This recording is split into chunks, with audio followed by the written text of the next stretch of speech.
This is Special Prosecutor Larry Cliven. I'm the only lawyer ever to obtain a court ruling that a president of the United States committed a crime. For truth, for competition. As a young lawyer, I helped break up AT&T. That's why you have all your cell phones today. For sovereignty, for the Republic. I'm the guy who at Judicial Watch, which I founded, uncovered the Chinagate scandal. Millions of dollars going to the Clinton campaign, corrupting our political system. For the privacy of citizens. And I'm the only guy to have enjoined the National Security Agency from mass surveillance on hundreds of millions of Americans. Tearing it up. I'm the son of meat packers in Philadelphia, Pennsylvania. I know how to slice and dice. Bringing it back. We're going to take this country apart and put it back together again in the way envisioned by our founding fathers. It's not just talk. We're not just regurgitating news stories. Larry Cliven, special prosecutor, is making the news. And now, here's Larry.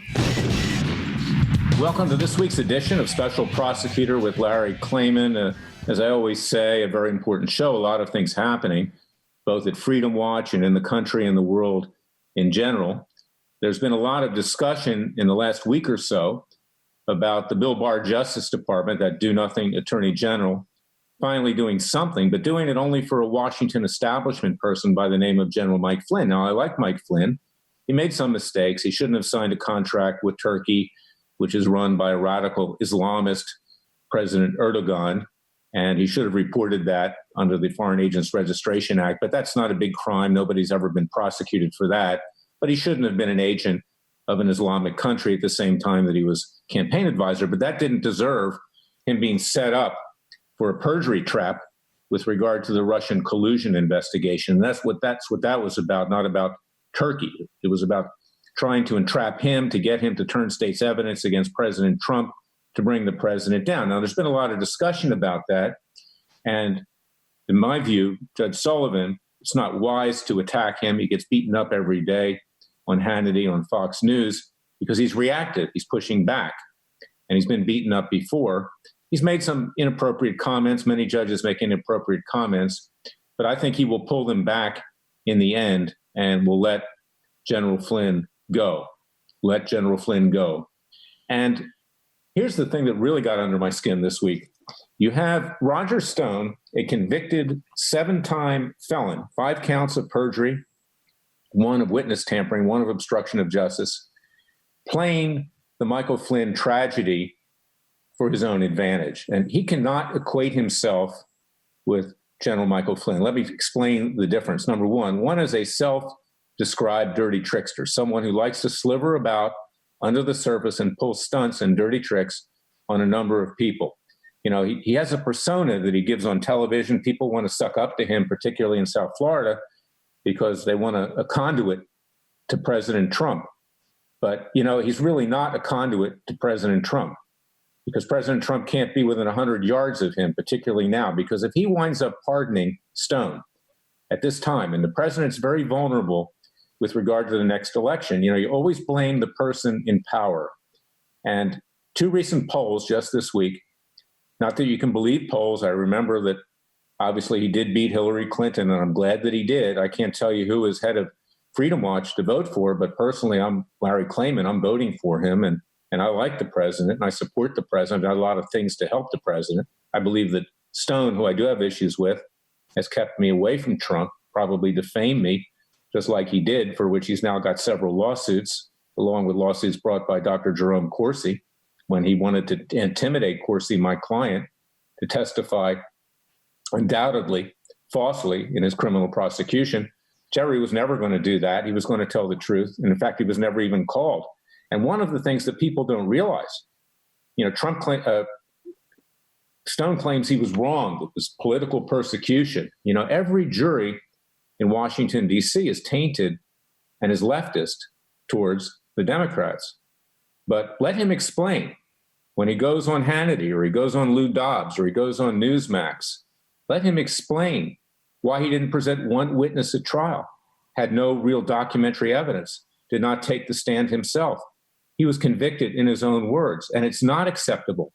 It's not a minor crime to lie under oath and to intimidate a witness and to threaten a witness and to obstruct justice, because if that happens, we have no hope of cleaning up the cesspool in our justice system.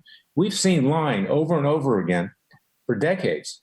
We've seen the Clintons do it. We've seen the Obamas do it. We've seen McCabe and Comey and the intelligence czars, Brennan and Clapper of Obama, and Obama himself, along with his cronies in and around him. You can't have a justice system that will ever function if that's okay. It's not okay. And it's not okay to prosecute Comey and McCabe and the rest. And we're doing that at Freedom Watch with our citizens' grand juries. Right after this coronavirus subsides to a greater degree, we're going to be reconvening our citizens' grand juries. We're going to be indicting all of them, trying them, and legally and peacefully frying them and seeking to carry out the sentences. First, we'll ask the president to do it, but then we'll seek peaceful and legal ways for citizens to do it as well, because we're at that crossroads in our history.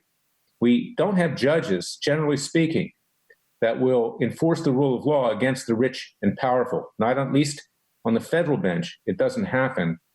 I mean, ask yourself, last several decades, the Clintons have gotten away free like Bonnie and Clyde. Bonnie and Clyde are laughing from their graves, saying, gee, actually, they may be jealous from their graves that the Clintons got away with it, and they didn't. They got killed by the feds. And I'm not suggesting that for anybody. But for Stone to equate himself with General Flynn is a blasphemy. He's trying to drag Flynn down with him. It does not help the general, neither with regard to Judge Emmett Sullivan, nor with regard to anything that may happen in his later life. Because unlike Roger Stone, General Flynn is not a felon. And that's the big difference. And General Flynn pled out, took a plea. Shouldn't have taken it. It was bad advice. He got it from a Democrat law firm run by Eric Holder, nonetheless, and Lanny Brewer, former head of the criminal division when Holder was attorney general. He did it because he got bad advice from Covington and Burley. That's the law firm, and they pushed him under the bus. It's mostly a Democrat law firm. And he was smart. He hired Sidney Powell. Sidney straightened it out, and she got the Justice Department to just try to dismiss the charges. It's not a done deal. But, I think it'll go through in the end. It will go through. So that was really outraged me this week in many ways. But now let's talk about Cliven Bundy. Cliven's coming on in the next segment. We have our oral argument next week in the appeal of the dismissal of his indictment for alleged threatening federal officers and obstruction of justice. He didn't do that. In fact, the indictment was thrown out by an Obama-appointed judge that was extremely hostile to Cliven, a judge, Gloria Navarro, who wouldn't allow Cliven, his sons, and the rest of the defendants bail. They spent almost 2 years in prison. Cliven and Ammon Bundy were thrown into solitary confinement. They were denied a speedy trial. They were denied right of counsel, which was me, to be the trial counsel. I played a major role, but I had to do it from the sidelines during that prosecution. I've brought other cases for Cliven. But this judge was really wanting to convict them. In fact, the Las Vegas Review-Journal, which is a middle-of-the-road hometown publication in and around Las Vegas and Bunkerville, where the Bundy Ranch is, said the prosecutors have a friend in Judge Gloria Navarro, and they cited all the constitutional law violations that this judge had committed. But still, she had to dismiss the case when the government was caught lying, hiding evidence, and when a whistleblower showed up with it exposed a kill list on the heads of the Bundys because of their religion. So this is an important case. So you got to ask yourself this question. Why is it that General Flynn gets his indictment dismissed, but the Trump Justice Department doesn't withdraw this appeal that's in front of the Ninth Circuit? And it tells you something about the world we live in, is that if you're part of that Washington establishment, and General Flynn is, if you're an elite, then you get special treatment. But if you're Cliven Bundy, no, you're forced to go the distance. And if this dismissal is reversed and he's sent back to trial, the possibility exists. Now, I'm convinced that he won't be convicted, but in theory, he could get life imprisonment, and so could his sons and the other peaceful protesters that were in that case. So you see, this is what Freedom Watch fights for. And we also have Cliven on to discuss his idea about how the president can handle financing all the damage that occurred with regard to COVID-19, the coronavirus. And this is something that needs to be discussed because there's too much that needs to be done here, and the American people can't pay for it. And that's why we have our class action lawsuits. We believe that we need to have a class action in Dallas, Texas. You need to join us in that, see if you qualify. We have a criminal case in The Hague, Holland against the Communist Chinese, another case in Jerusalem, Israel. And we're the only ones that are really doing anything, typically, is Freedom Watch. So go to freedomwatchusa.org. We need your tax-deductible contributions. We need you to support our cause. We are your Justice Department. I do today at Freedom Watch what I used to do at Judicial Watch. Judicial Watch just mainly gets documents today. But we're bringing hard-hitting cases. We're bringing citizens' grand juries. We're bringing criminal cases in The Hague. And we are not afraid. You cannot be afraid. You know, I had a couple times in my life when Jesus came to me and said, Larry, I've got my hand on your shoulder. You do what you need to do. I'm backing you up. You will pay a price, not like I paid. And that's what he said to me. And I know he said it, because he said it twice. And it was during very difficult times in my life, very difficult times. And, you know, I take it to heart. And the same is true for you, is that God and his son will protect you if we do it for ourselves. We can't sit around and do nothing and play patty cakes and twiddle our thumbs. And this Justice Department of ours right now is essentially worthless. Where is Attorney General Bill Barr in terms of supporting our case in Dallas? We don't need him, but it'd be nice if he supported it. We don't need him in The Hague with our criminal complaint, but you know what? There should be criminal prosecutions of the Communist Chinese. They released a bioweapon that has destroyed this country and destroyed the world, and it's costing us. It'll be for a long time before we get back to normal, and maybe we never get back to normal. These are major crimes against humanity. And where is our government in addressing that other than lip service on Fox News or on MSNBC and CNN? I'll be right back with Cliven Bundy. Here's a true hero. He stood in the stead. He was not afraid. He was willing to do life imprisonment based upon his belief of the Constitution, and what he did was right. And I ask you to do the same thing. So join Freedom Watch's Justice League by going to freedomwatchusa.org.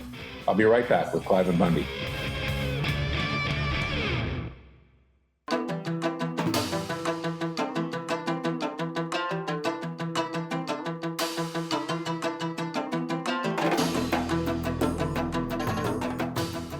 Fearless. He's claiming he's crazy, he's racist, he's out to kill the Democrats. Dangerous. He don't care, he uses the court and the law. Lethal. This is bad. Special Prosecutor Very bad. Larry Cliven. If you'd like to support Freedom Watch and this radio show, go to freedomwatchusa.org. I'm proud to have on the line with me now my very good friend, a patriot, someone who stood for what he believed in, and in fact stood the government down peacefully and legally. I'm talking about Cliven Bundy, who was politically persecuted by the Obama Justice Department. Prosecutors were caught lying. Government witnesses were caught lying, hiding exculpatory evidence that would show their innocence, and a whistleblower coming forward at the end of his trial saying that there was actually a kill list on his head for his religious beliefs. Cliven is a true American hero.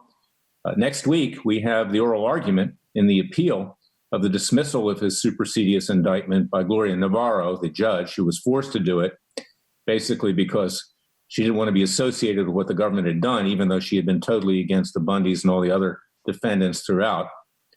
But I want to bring Cliven in right now and just give his thoughts, on the appeal process. And also, he's a very wise person. He really understands what's going on in the world. And he had a suggestion for President Trump and the government, our so-called government, with regard to the COVID-19 coronavirus pandemic that we're going through. Cliven, welcome to Special Prosecutor with Larry Cliven. Thank you, Larry. I'm happy to be with America again and on your radio, and I want to say hi to the American people.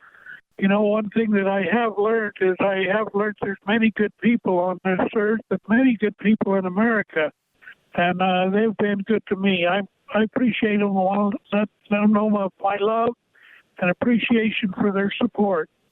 And so, I'm happy to be able to talk to you, Larry.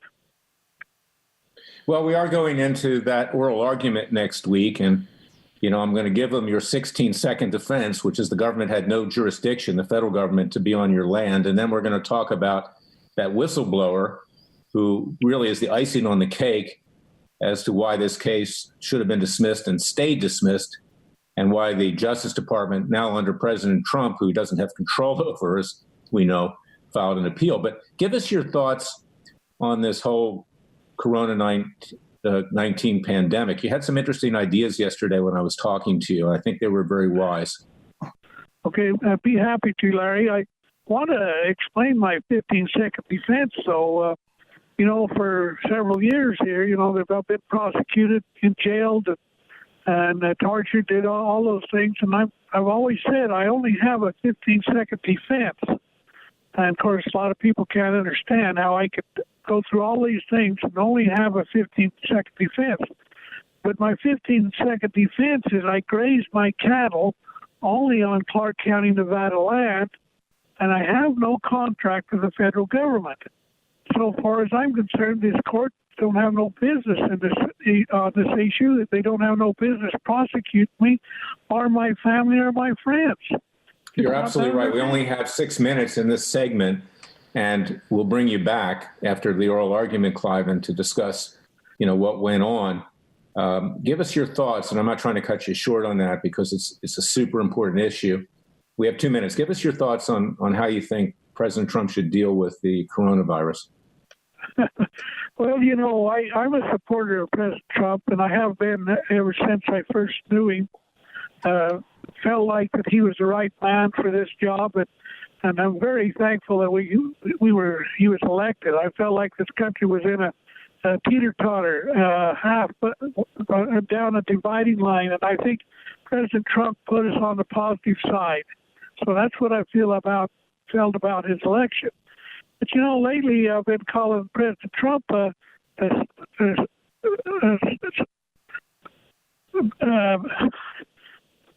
Sanders. Sanders went for was a candidate for president, and when you listen to Sanders' debates, what did he do? He's going to promise everybody everything. He's going to give us everything. He's going to take care of us all. And I sort of felt like that's what Trump's been doing during this virus epidemic. But let me tell you what I would have done if I was Trump. This is what I'd encourage him to do even yet.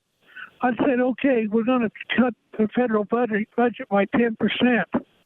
And we're going to take that money and we're going to help the unemployment, the medical people, the problems that they're having. We're going to take care of America and let America take care of themselves. I think that's the way Trump should have done it. That's Trump's way. And I don't You're know absolutely right, Cliven. You're absolutely right, and I agree with that. I think that's a brilliant idea.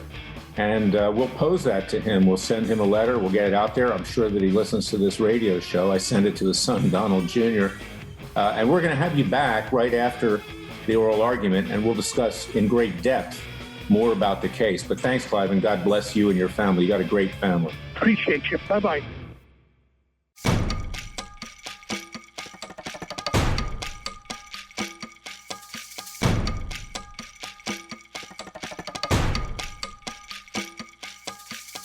And now, 4 words that make corrupt politicians make wee-wee in their little pants. Transparency and the rule of law will be the touchstones of this presidency. But we have to pass the bill so that you can find out what is in it. Special Prosecutor Larry Cliven. Be the one who makes our country great again. Go to freedomwatchusa.org and donate. I'm here with my friend, colleague, the CEO of Crowdsource the Truth. He tells the truth. And in the last week or so, he told the truth with regard to an interview that he did with Alan Dershowitz, the Harvard law professor. I want Jason to tell me what happened in that regard. Apparently, a clip of that interview was used by Tucker Carlson of Fox News on his show without giving attribution, as it should have been done, with regard to proper journalistic ethics to Jason. We want to talk about that. But what was the context of your interview with Alan Dershowitz? It obviously concerned COVID-19.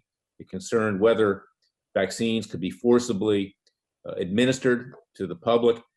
Give me your thoughts on that, Jason. This is important in what's coming down the line with this pandemic that has nearly destroyed this country so far. Well, Larry, I had originally contacted Professor Dershowitz because he's a constitutional scholar, and I wanted to ask him, first of all, yes, about COVID-19, but specifically about the state's governors, and in my state, New York Governor Andrew Cuomo.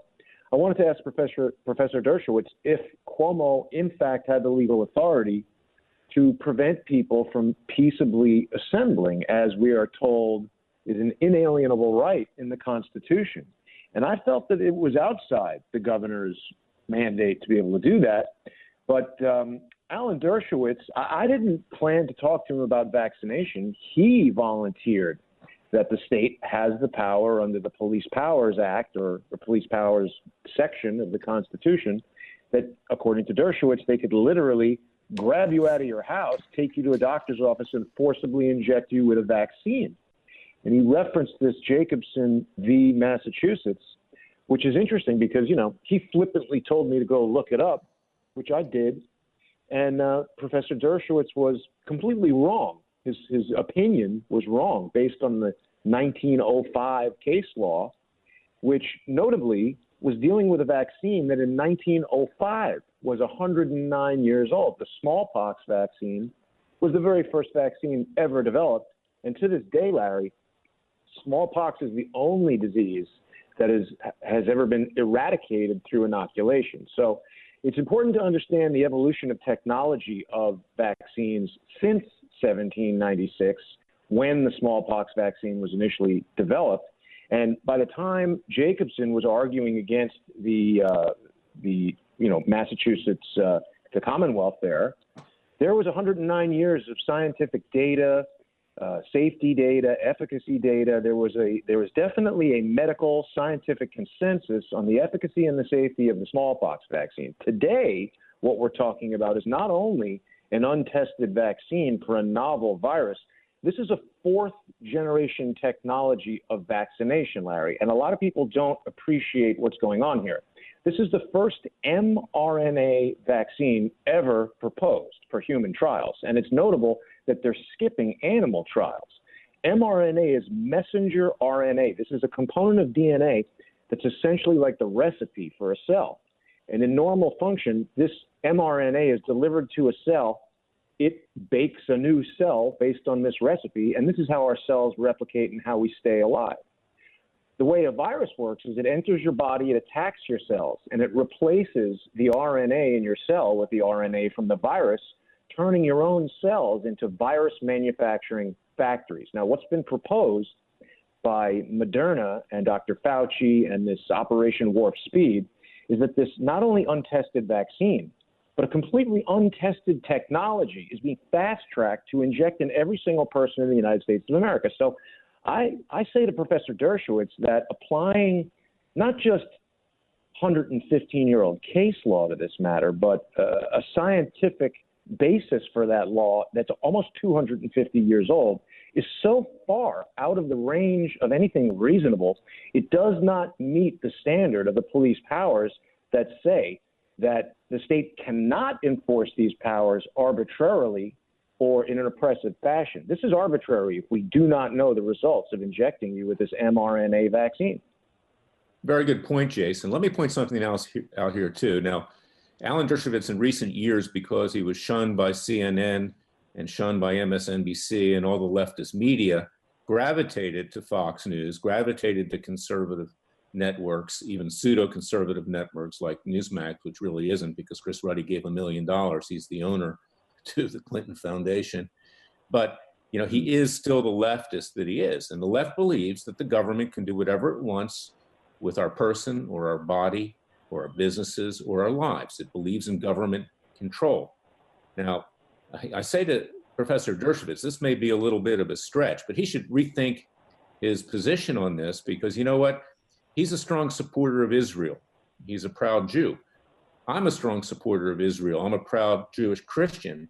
And we remember what the Nazis did in World War II in doing experiments on Jews, Dr. Mengele, forcible experiments. Yeah. And a vaccine that is untested, a vaccine that does what you say is in effect an experiment on somebody, and he doesn't have to or she doesn't have to agree to that. Yeah, I mean, this is a genetic level experiment. They have no idea what might result.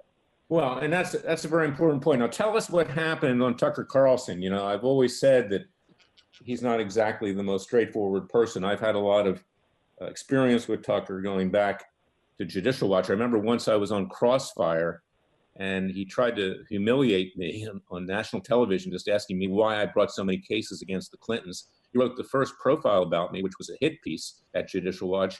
And, he's Johnny come lately. He's whatever he has to be. He's a little bit like Bill O'Reilly. He's a chameleon. He's Zelig, But what did he do with regard to this interview with Dershowitz? And he's going to get a complaint. I'm going to file it on your behalf with the ombudsman of Fox News and anywhere else I can think of doing it.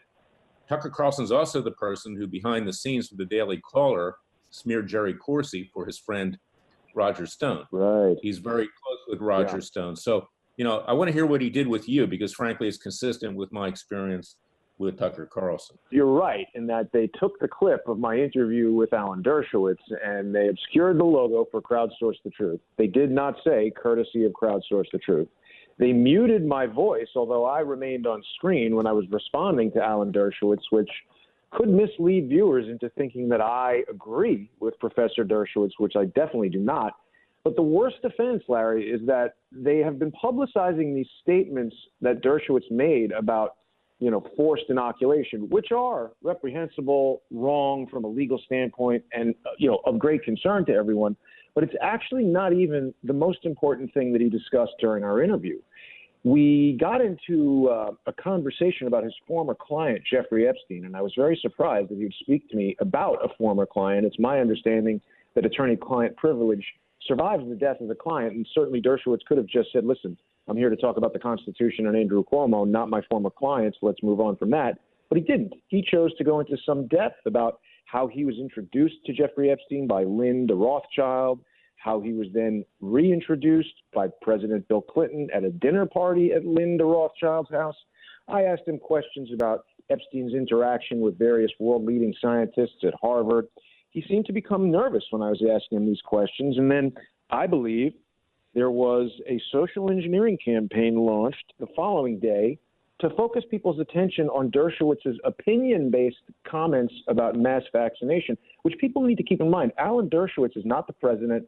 He's not the director general of the World Health Organization. He's not even in Congress, and he's not sitting on the Supreme Court of the United States. He's just a man spouting his opinion, and this opinion is totally outdated. Larry, you're going to recall in 1996, in response to emerging digital copying and distribution technologies like the Internet, they created some new legislation called the Digital Millennium Copyright Act. And I think, Larry, we need a genetic millennium vaccine act, because the vaccines of 1796 have nothing at all in common with the DNA manipulating mRNA vaccine that's being proposed today. There is no current understanding of what that will do when it's injected into a person.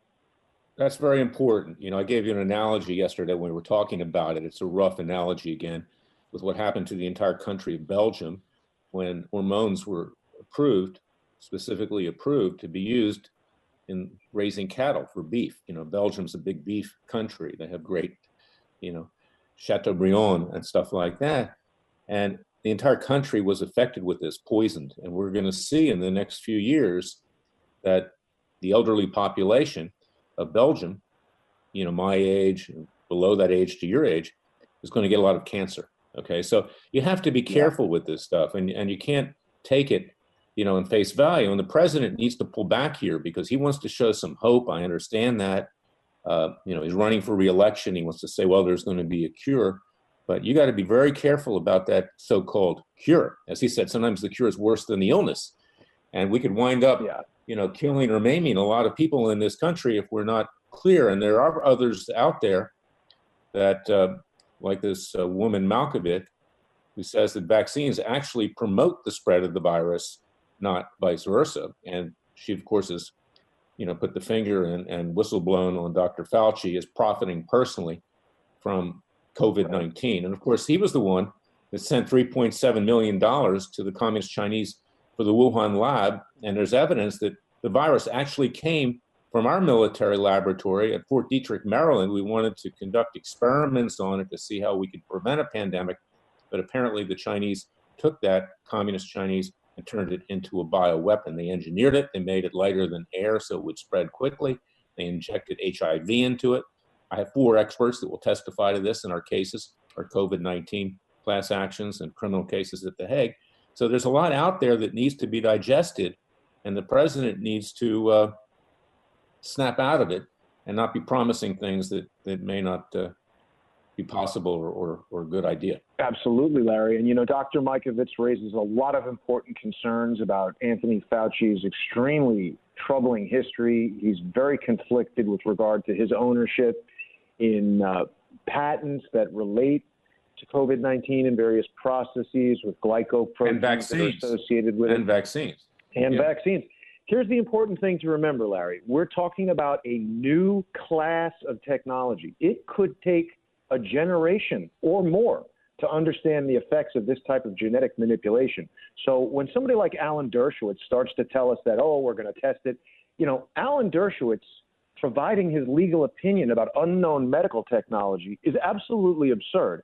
I'm curious to know what Professor Dershowitz's response would be, Larry, if you invited an epidemiologist or a neurosurgeon onto your show, or a cardiologist or any doctor, and asked him his uninformed legal opinion about the most controversial, case law in legal history. It would be an invalid opinion because a medical doctor has zero legal training. Well, and there are conflicts among the doctors, as we say, Dr. Fauci. That doesn't mean that we shouldn't seek a cure. It doesn't mean that we don't take precautions. It doesn't mean we don't do social distancing.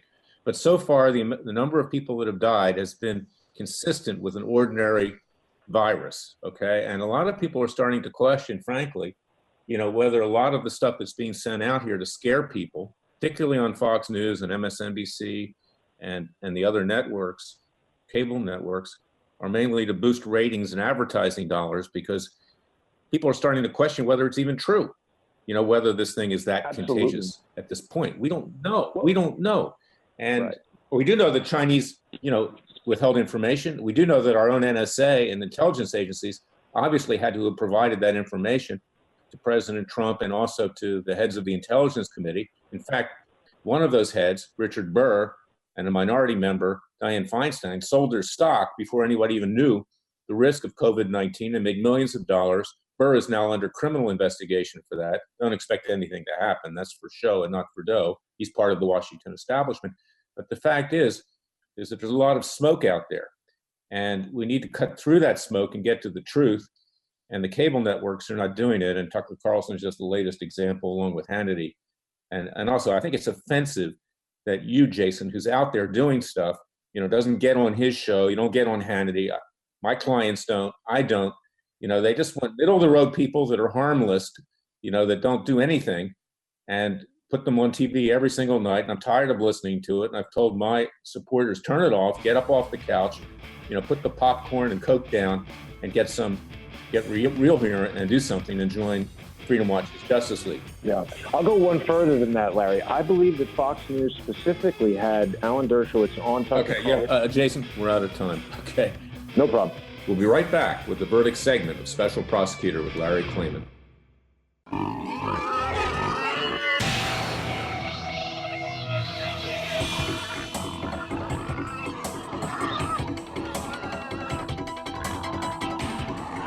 Before he was a trial lawyer, he sliced him and diced him. People used to ask me, Larry, what caused you to start Judicial Watch and now Freedom Watch, given the powerful forces in this country that put you at risk? In a meat packing plant. I'm the son of meat packers in Philadelphia, Pennsylvania. I know how to slice and dice. A very special prosecutor, Larry Cliven. If you'd like to support Freedom Watch and this radio show, go to freedomwatchusa.org.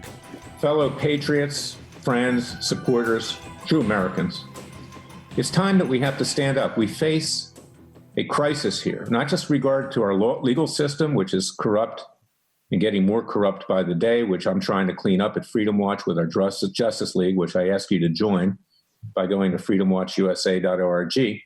But we're facing a pandemic. Now, we don't know how much of it is accurate and how much of it is true. We heard Jason Goodman on in this show in the third segment talk about how these vaccines could be very, very harmful. We now know that you don't get the virus from touching surfaces. That's false information that was provided by our government prematurely. We don't want to be a test case on viruses because we could wind up with something lasting and potentially even fatal that'll hurt us even worse than the coronavirus. So we need to be sure of ourselves. We need to be very deliberate. This isn't a political exercise, and the president needs to treat it not as a political exercise. I know that he's up for re-election. I personally hope that he wins. I'm going to vote for him. I'm doing everything I can at Freedom Watch to protect him legally, because frankly, he doesn't have a Justice Department that will, and no one else around him will either. So we're doing whatever we can. And, I support him, because if he goes down, the country goes down with him and the world goes down with him, because we'll be living in a communist socialist gulag. Already we've started the road towards socialism and communism. That's why the Democrats want to spend another $3 trillion. They want to put us all on the government dole, on the government payroll, because once that happens, you can't take it back. Look what happened with Obamacare. Even the Republicans won't get rid of it now. So if we go down that road, we're not just bankrupt today, but we'll be so bankrupt going forward to our children and grandchildren, this country will cease to exist. And that's why our cases against the communist Chinese in Dallas, Texas, class action, criminal case in The Hague, Holland against their leadership, throw them in prison for the crimes against humanity they have committed, and our case in Israel and soon to be cases in other states and other countries is so important, because we need to set an example here. We need to draw the line in the sand. President Trump doesn't want to draw the line in the sand. His hands are tied behind his back because we're now dependent on the Chinese for exports of medicine to this country, otherwise called imports. And there may be other reasons. Maybe he has a conflict of interest because he's got hotels in China. Maybe there are other aspects of it. But you know what? I love the president, but the fact is he's been weak with China. So we have to take matters into our own hands legally and peacefully. And that's why I asked you to go to freedomwatchusa.org, support us with tax-deductible contributions, join our class action, see if you qualify, be a member of our Justice League. And right when this coronavirus starts to subside some more, when we can put people in the same room and conduct grand juries, we will be indicting James Comey. We will be indicting Andrew McCabe. We'll be indicting the lovebirds Strzok Page. We'll be indicting Bruce Orr. We'll be indicting Rod Rosenstein, former Deputy Attorney General that left in disgrace. We'll be indicting the intelligence czars who lied, who unmasked General Flynn and many others, including the president. I'm sure I'm probably one of them as well. And then we will be indicting the Obamas for their role in this conspiracy to take down the president. Attorney General Bill Barr won't do it. He said he won't do it. Why won't he do it? He won't do it because when you go against the powerful, they go against you. He also won't do it, and I'm a civil rights lawyer. And believe me, I have several African-American clients like Demetric Penny, like the people who got anthraxed after 9/11 and others. But in today's world, the leftist minorities believe that they're above the law. They believe they can't be touched. And in fact, some of them can't be touched like Obama, but there's no reason not to enforce the law, even if you're African-American, or even if you're Jewish, or even if you're Christian, or whatever you may be, even if you're half Muslim like Obama. We have to have the rule of law in this country. And that's why, please join our citizens' grand juries, support those too, because no one else is doing them. It's not enough to go on, like Tom Fitton does, to go on television and say, I got documents, now Justice Department, do your job. We know the Justice Department won't do its job. It's never done its job, not in my lifetime. So please join our Justice League, share this radio show, and share my daily podcast. Get the word out. I can tell the truth on Radio America. And we all need to rise up. We all need to hang together, as I've said, as Benjamin Franklin first said, or separately, we will hang. And we are in a crisis today, a crisis almost as bad as the nuclear holocaust with COVID-19. God bless you, and I'll be back next week with another edition of Special Prosecutor with Larry Cliven.